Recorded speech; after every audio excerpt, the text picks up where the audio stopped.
देखिए सवाल क्या है। यह दो घात समीकरण P x square minus 2√5 P x plus 15 बराबर 0 के दो मूल समान हैं तो पी का मान ज्ञात कीजिए। ये क्वेश्चन भी है 2019 2020 में आया हुआ, उम्मीद करते हैं 2024 में भी आया है। तो इन सवालों को हल करने के लिए सबसे पहले हाई स्कूल में किस प्रकार लिखेंगे। दिए गए समीकरण की तुलना द्विघात के व्यापक समीकरण a x square plus b x plus c बराबर 0 से करने पर। ठीक, तो ध्यान देंगे, हम तुलना कर लेते हैं।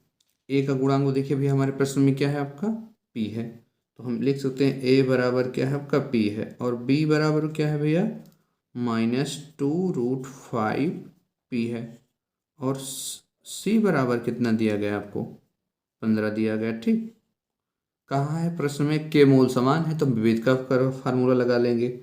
डी बराबर बी स्क्वायर -4ac, इसको ऐसे भी तो लिख सकते हैं बी स्क्वायर -4ac बराबर डी। तो यहाँ कहा है भैया मूल समान है, तो यहाँ डी का मान क्या लेंगे, हम 0 लेंगे। ठीक है, सवाल में तो यहाँ पर हम रखते हैं इसको B square -4ac equal to 0। इस प्रकार अगर हाई स्कूल में लिखेंगे हमारी कॉपी भी भरेगी। ठीक है, तो यहाँ पर हम क्या कर लेते हैं, b का मान रखते हैं, तो b का मान क्या है -2√5 p का होल स्क्वायर -4, a का मान क्या है भैया p है, और c का मान क्या है 15 है, बराबर क्या ले लेंगे 0। देखिए जब स्क्वायर खोलेंगे तो माइनस माइनस क्या हो जाएगा प्लस, 2 दूना 4, स्क्वायर से रूट क्या होगा भैया कैंसिल हो जाएगा, तो क्या होगा 5, और यहाँ गुणे में क्या होगा आपका पी स्क्वायर। यहाँ पर गुणा करेंगे तो 4 है पी है और 15 है, तो 15 चौका 60 क्या हो जाएगा पी हो जाएगा। ठीक, बराबर 0। यहाँ गुणा कर लेते हैं तो 5 चौक 20 पी स्क्वायर -60 पी बराबर 0। देखिए दोनों में कॉमन क्या है, पी भी कॉमन है और क्या है आपका 20 भी कॉमन है। ठीक, तो क्या करेंगे, हम यहाँ से कॉमन ले लेंगे क्या 20p। 20p कॉमन लेने का अर्थ भाग होता है, तो भाग करेंगे तो 20 से करने 20 20 कट जाएगा, p से एक घात कट जाएगी, क्या बचेगा p माइनस क्या हो जाएगा 20 × 60 3, p कॉमन ले चुके हो बराबर 0। देखिए भैया ये यहाँ गुणे के रूप में किस रूप में जाएगा, भाग के रूप में जाएगा, यानी p-3 एक ब्रैकेट में इसको इधर रहने देते हैं बराबर 0 बटे क्या हो जाएगा का 20p। तो यानी p-3 इक्वल टू किसी संख्या में भैया भाग करेंगे 0 में। ठीक है, 0 की संख्या में भाग करेंगे पूरा मान क्या हो जाएगा आपका 0 हो जाएगा। ठीक, तो यहाँ 0 लिखते हैं। अब हमें p का मान चाहिए था, तो p बराबर क्या हो जाएगा, तो भैया इधर माइनस उधर जाएगा प्लस, यानी आपका 3 हो जाएगा। ठीक है, आंसर आपका क्या है p बराबर 3। प्रश्न देखिए, गुणनखंड विधि से निम्नलिखित द्विघात समीकरण के मूल ज्ञात कीजिए। ठीक, प्रश्न क्या है 100x square -20x plus 1 equal to 0। तो हम जानते हैं भैया गुणनखंड के लिए नियम क्या है, पहले पद का लास्ट पद का चिन्ह सहित गुणा, यानी अगर यहाँ देखिए 100x स्क्वायर प्लस 1 का गुणा करेंगे तो यानी 100x स्क्वायर आना चाहिए गुणा करने पर, और जोड़ने घटाने पर कितना आना चाहिए -20x आना चाहिए। ठीक है, तो इसको हम गुणनखंड करने की कोशिश करते हैं। 100x स्क्वायर माइनस देखिए 20 को तोड़ते हुए जोड़ने घटाने पर आना चाहिए, तो इसको 10x और माइनस इसको 10x लिख देते हैं। ठीक है, प्लस 1 इक्वल टू 0। अब देखिए क्या शर्त पूरी हुई, 100 इक्यानवे 100x स्क्वायर और माइनस माइनस का भैया देखिए यहाँ माइनस है, समान चिन्ह है जुड़ेगा, तो माइनस माइनस कितना हो जाएगा 20x, और माइनस माइनस का गुणा प्लस 10 दामा 100x स्क्वायर, ये भी नहीं, ये भी शर्त पूरी हुई।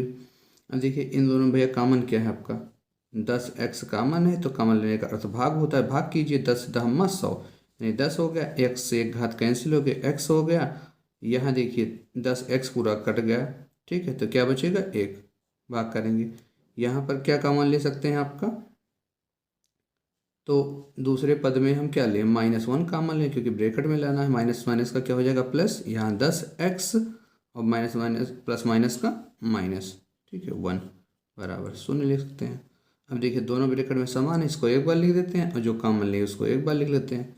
ये 10x-1 एक ब्रैकेट में, और इधर जो कॉमन लिए हैं 10x-1 एक ब्रैकेट बराबर 0। ठीक है, यहाँ पर हम तुलना कर लेते हैं। 10x-1 इज इक्वल टू 0, तो 10x बराबर कितना हो जाएगा 1। तो 10, अब देखिए यहाँ पर हमें x का मान चाहिए। ठीक है, तो x बराबर 1/10 लिख सकते हैं। ठीक, यानी यहाँ पर दोनों मूल समान है। यहाँ भी लिख सकते 10x-1 इज इक्वल टू 0, तो 10x बराबर 75 कर देते हैं तो 1 हो गया। तो x बराबर 1/10, यानी दोनों मूल क्या हैं आपके समान हैं। ठीक है, तो अतः लिख सकते हैं अतः, ठीक है, अतः द्विघात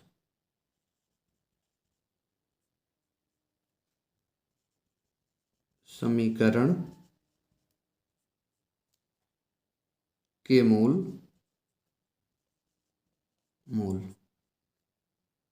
बराबर 1/10 कामा 1/10, दोनों मूल क्या है भैया समान है। ठीक, अगला प्रश्न, के का मान ज्ञात कीजिए जिसके मूल द्विघात समीकरण के x² प्लस 20x प्लस 25 बराबर 0 के मूल क्या है समान है। तो दिए गए समीकरण जो है व्यापक समीकरण से तुलना कर लेते हैं द्विघात का।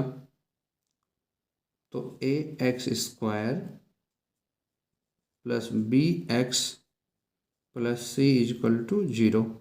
देखिए ax² यानी भैया यहाँ पर क्या है kx² यानी a का गुणांक क्या होगा भैया k होगा, और b का गुणांक क्या होगा 20 होगा। इसी प्रकार हम c का गुणांक की तुलना कर लेते हैं, क्या होगा आपका 25 होगा।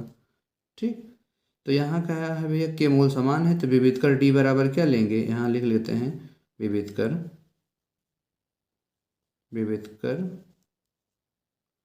ठीक है, विभेद कर d बराबर 0 क्या लेंगे, d बराबर 0 ले लेंगे। ठीक, तो यहाँ b² minus 4ac equal to 0। ठीक है, यहाँ पर हम मान रख लेते हैं। b का मान क्या है भैया 20 है, तो 20 का स्क्वायर माइनस 4, a का मान क्या है k है, और c का मान क्या है आपका 25 है बराबर 0।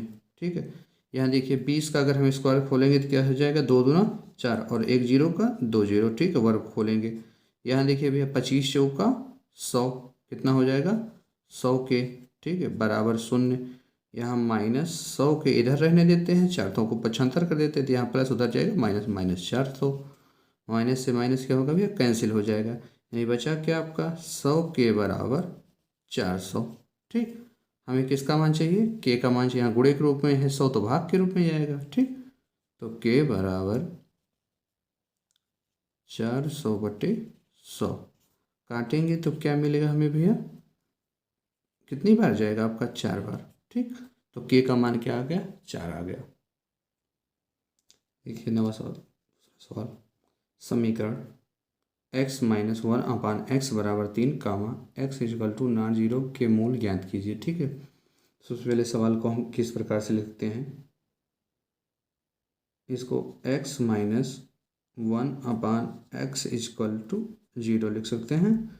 ठीक, अब x को हटा देते हैं तो यानी x से पूरे समीकरण में क्या है आपका गुणा करने पर, चाहे लिख भी x से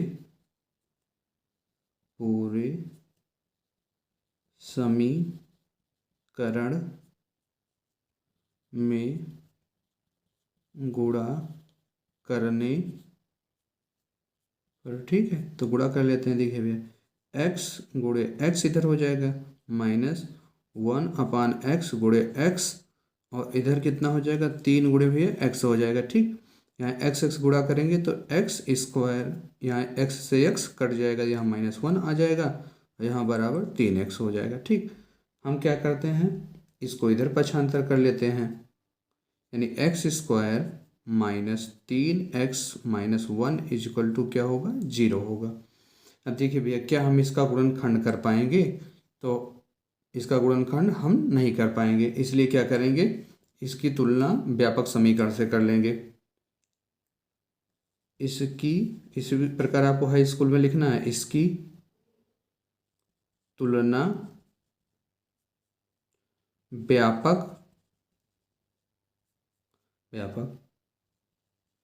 द्विघात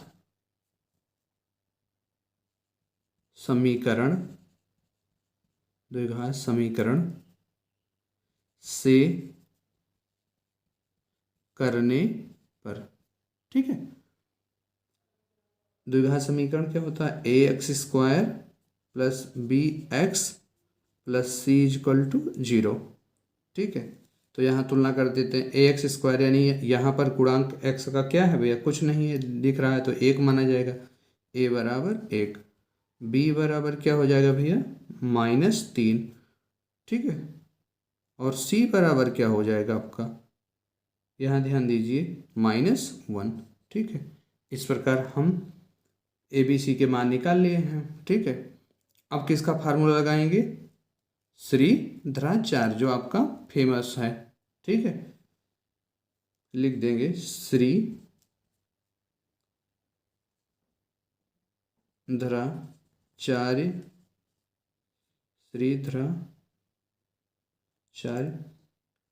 के सूत्र से। ठीक, इसी प्रकार आप लोग लिख लीजिएगा। क्या होता है? इसको हम x बराबर क्या लिख सकते हैं? -b plus minus under root b square -4ac पूरे का बटा क्या होता है भाई? 2a। ठीक, अभी हम यहाँ पर मान रख सकते हैं, तो रखते हैं। माइनस ब्रैकेट में देखिए b का मान क्या भैया? -3 है, -3 ब्रैकेट बंद प्लस माइनस यहाँ से अंडर रूट लगाते हैं। यहाँ b का मान -3 का होल स्क्वायर -4, a का मान क्या है भैया? 1 है, और c का मान क्या है आपका? -1 है। ठीक, पूरे का बटा कितना है आपका? 2a, 2 और a का मान क्या है? 1 है। ठीक है, अब यहाँ इसको खोल लेते हैं। देखिए भैया, माइनस माइनस का गुणा क्या होगा आपका? प्लस होगा। ठीक है, यानी क्या हो जाएगा? +3 प्लस माइनस अंडर रूट, देखिए स्क्वायर से यहाँ खोलेंगे तो माइनस माइनस क्या हो जाएगा? प्लस हो जाएगा। 3 त्रिक का 9, यहाँ चाहे प्लस लिखिए चाहे नहीं लिखिए। देखिए, और माइनस, देखिए 4 1 4, यहाँ प्लस माइनस का माइनस, फिर माइनस और माइनस का गुणा प्लस हो जाएगा, यानी ये भी क्या आएगा? +4 हो जाएगा। ठीक, बटे 2a,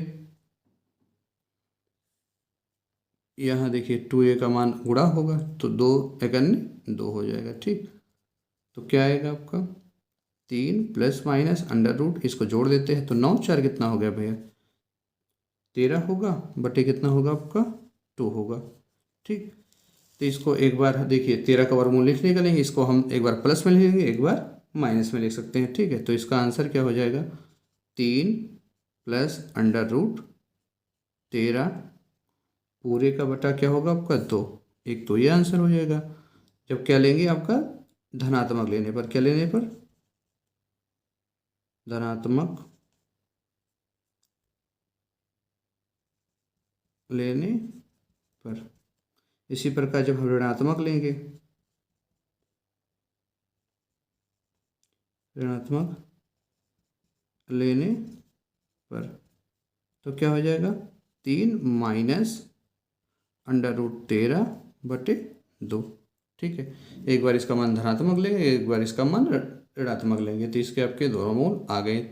एक क्या है? 3 प्लस अंडर रूट 13 बटे 2, दूसरा क्या? 3 माइनस अंडर रूट 13 बटे 2।